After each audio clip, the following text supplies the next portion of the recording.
Assalamualaikum warahmatullahi wabarakatuh. Di sini sebelum saya membacakan sebuah materi, perkenalkan nama saya Gevira Rifatul Maulida.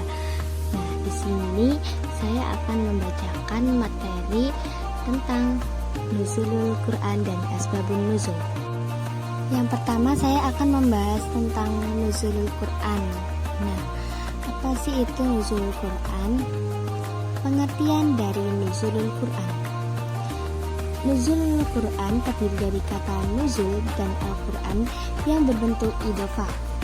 Penggunaan kata nuzul dalam istilah Nuzulul Quran atau turunnya Al-Quran tidaklah dapat kita pahami maknanya secara harfiah, yaitu penurunan sesuatu dari tempat yang tinggi ke tempat yang rendah, sebab Al-Quran tidaklah berbentuk fisik atau materi. Tetapi pengertian Nuzulul Quran yang dimaksud adalah pengertian majazi, yaitu penyampaian informasi atau wahyu kepada Nabi Muhammad SAW dari alam gaib ke alam nyata melalui perantara malaikat Jibril alaihissalam. Nuzulul Quran diungkap dengan ungkapan yaitu kata nazala yunazilu tanzilan dengan makna turun secara berangsur-angsur, dan anzala yunazilu inzalan dengan kata makna diknutatif menurunkan. Proses turunnya Al-Quran. Nah, jadi Al-Quran itu turun tidak secara sekaligus dari bumi, akan tetapi melalui proses. Ada dua tahap proses diturunkannya Al-Quran. Yang pertama, Al-Quran diturunkan sekaligus dari Lauh Mahfuz ke Baitul Izzah di Samud ad-Dunya atau langit dunia pada malam Lailatul Qadar atau malam yang diberkahi, dan dijelaskan pada Al-Quran surah Al-Baqarah ayat 195 dan surah Ad-Duhan ayat 3, Al-Qadar ayat 1. Yang kedua, Al-Quran diturunkan kepada Nabi Muhammad SAW melalui perantara malaikat Jibril secara berangsur-angsur selama 23 tahun. Ayat yang pertama kali diturunkan kepada Rasulullah adalah surah Al-Alaq ayat 1-5. Pada saat itu, Rasulullah sedang berada di Gua Hiro pada tahun 610 Masehi di malam 17 Ramadan pada malam Lailatul Qadar. Ada perbedaan pendapat yang mendapatkan 3 tahap proses penurunan Al-Quran, mulai dari Lauh Mahfuz, kemudian menuju langit dunia di Bait Al-Izzah, kemudian ditetapkan oleh Rasulullah. Dapat dipilih perbedaannya sebagai berikut. Yang pertama, turun ke Lauh Mahfuz sekaligus, turun ke Baitul Izzah secara sekaligus, dan turun kepada Nabi Muhammad melalui perantara malaikat Jibril secara sekaligus. Yang kedua, turun ke Lauh Mahfuz sekaligus, turun ke Baitul Izzah secara tiap tahun pada malam Lailatul Qadar, dan turun kepada Nabi Muhammad melalui perantara malaikat Jibril secara sekaligus.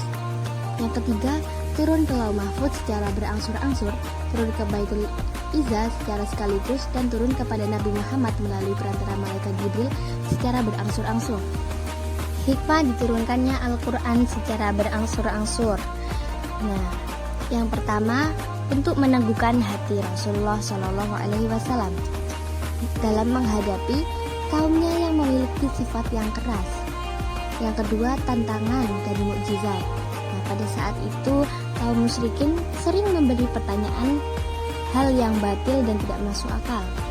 Nah, maka turunkanlah Al-Quran sebagai penjelas. Yang ketiga, untuk memudahkan hafalan dan pemahaman. Yang keempat, relevan dengan peristiwa atau kejadian yang dibutuhkan. Yang kelima, dapat dikaji sedikit demi sedikit. Yang keenam, membantu manusia untuk menghafal, memahami, serta mempelajari makna yang terkandung dalam Al-Quran. Nah, yang kedua kita akan membahas tentang Asbabun Nuzul. Apa itu Asbabun Nuzul? Pengertian Asbabun Nuzul. Kata asbab, an-nuzul merupakan kata majmuk yang terdiri atas 2 suku kata, yaitu asbab dan nuzul. Adapun asbab adalah jamak dari kata sababun, yaitu sebab, sedangkan al-nuzul yang artinya turun. Kedua suku kata ini dalam ilmu gramatika bahasa Arab disebut takrib al-idhofi. Makna tekstual dari 2 kata itu adalah sebab-sebab turunnya Al-Quran. Selanjutnya, cara mengetahui asbabun nuzul. Bagaimana cara mengetahui asbabun nuzul? Nah, untuk mengetahui asbabun nuzul tidak boleh hanya dengan melalui akal atau pendapat. Jadi tidak boleh dengan asal-asal. Jadi tetapi harus dengan riwayat yang sahih, dan hendaklah mereka itu orang yang menyaksikan sendiri ayat Al-Quran itu diturunkan. Selanjutnya, fungsi asbabun nuzul. Yang pertama, memudahkan memahami ayat Al-Quran termasuk sebab turunnya ayat Al-Quran.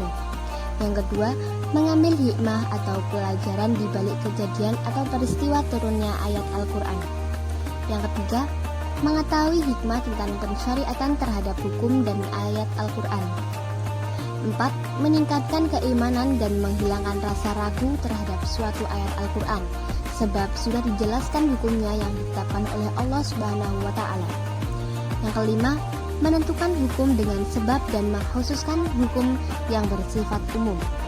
Yang keenam, memudahkan penafsiran ayat Al-Quran. Syukran kasiran. Wallahul muwaffiq ila aqwamit thoriq. Assalamualaikum warahmatullahi wabarakatuh.